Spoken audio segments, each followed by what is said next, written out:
오늘부터 전국적으로 자치경찰제가 시행됩니다. 생활안전, 교통 같은 민생 분야를 떼서 지자체에게 맡긴 건데 이 지역 상황에 맞는 치안 서비스가 가능하다. 반면 지역마다 예산이 다르다 보니 서비스 질도 달라질 거다. 이런 기대와 우려가 엇갈리고 있습니다.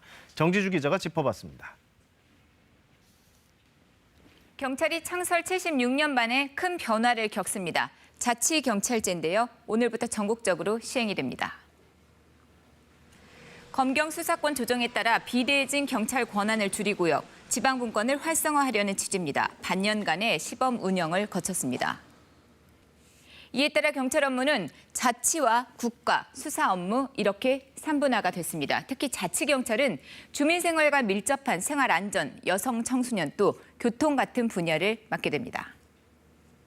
치안 문제에 대해서 주민들이 직접 참여하고 결정하고 집행하게 되어서 결국은 지역 주민의 생활 속 안전이 실질적으로 확보할 수 있습니다. 자치경찰을 지휘 감독하는 자치경찰위원회가 있거든요. 여기는 위원장을 포함해서 7명인데 지방자치단체가 그 구성을 담당합니다. 지역 특성을 반영한 풀뿌리 치안이 가능하다는 기대가 큰 상황인데요. 그래서 지역마다 지역 상황을 반영한 맞춤형 1호 업무들을 이렇게 내놓고들 있습니다. 자, 부산 같은 경우에는 해수욕장 치안 강화, 전북은 아동안전 강화 대책 이런 것을 내세우고 있습니다. 잇따르는 스쿨존 교통사고에 인천자치경찰은 어린이 안전 강화를 1호 과제로 삼았습니다. CCTV 추가 설치하고요. 이동형 카메라 운영도 추진합니다. 인천자치경찰위원회 최우선 과제인 어린이 안전 강화를 위해서 최선을 다하겠습니다. 시민 요구에 빠르게 대응할 수도 있습니다. 사실 치안 사각지대에 CCTV를 하나 달려고 해도요. 기존에는 경찰 심의와 자치단체 통보, 자치단체 결정과 예산 집행 등 복잡하고 오랜 과정을 거쳐야 했습니다. 하지만 자치경찰제 시행으로 지자체 심사 후 자체 예산 집행을 할 수 있게 됐습니다.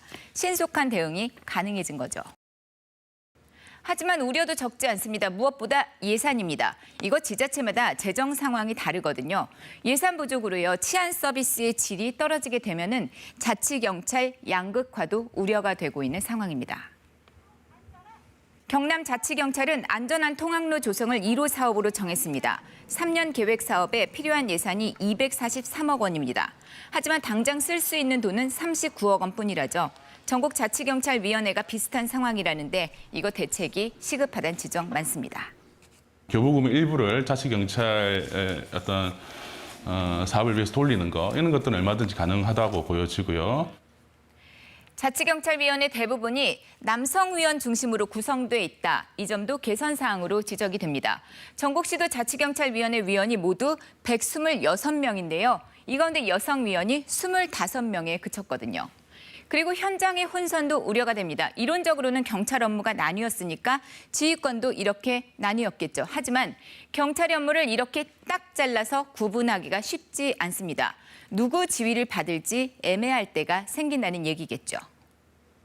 어디에서 주도적으로 이제 처리할 건가, 뭐 이런 거에 대한 또 명확한 지침이라든지 실무상의 그 규정들, 뭐 이런 것들이 마련되지 않았고. 이런 가운데 경기 남북부 위원회를 끝으로 전국 18개 자치경찰위원회 구성이 마무리가 됐습니다. 국민들의 신고 방식이 달라지는 것은 아닙니다. 자치경찰서가 따로 있는 게 아니라 기존 경찰서에서 자치경찰 업무를 함께 보는 방식이거든요. 경찰의 보고 체계만 달라지는 겁니다. 따라서 국가, 자치, 수사 업무냐 그런 거 따지지 말고요. 범죄 등이 생기면은요 112에 국민들은 신고를 하면 됩니다. KBS 뉴스 정지주입니다.